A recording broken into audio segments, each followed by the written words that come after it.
হঠাৎ করে স্থানীয় স্কুলের মাঠে নেমে পড়ে হেলিকপ্টার। হেলিকপ্টারের শব্দে জড়ো হয় এলাকার শত শত মানুষ। কিছুক্ষণের মধ্যে গাড়িতে করে বাসা থেকে আসা স্কুলের মাঠে নামেন বিয়ের বর ও তার কয়েকজন স্বজনকে নিয়ে বিয়ে বাড়ির উদ্দেশ্যে উড়াল দেয় সেই হেলিকপ্টার। মায়ের ইচ্ছে বলে কথা। মায়ের ইচ্ছে ছিল সন্তান বিয়ে করতে যাবে হেলিকপ্টারে করে, তাই মায়ের ইচ্ছে পূরণ করতে বর সানজিদের এই হেলিকপ্টার যাত্রা।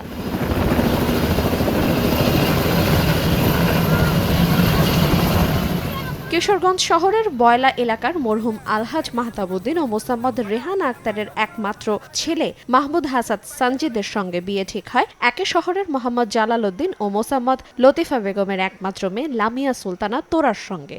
শুক্রবার জুমার নামাজের পর বরযাত্রা শুরু করেন সঞ্জিত।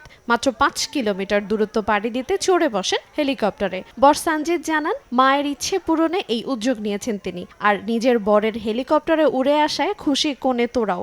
এতে যেন বিয়ের আনন্দ বেড়ে গেছে দ্বিগুণ। আমার ছোটবেলা থেকে আমার মার স্বপ্ন ছিল যে আমি যেখানেই বিয়ে করি আমার হেলিকপ্টারে নিয়ে যাবে।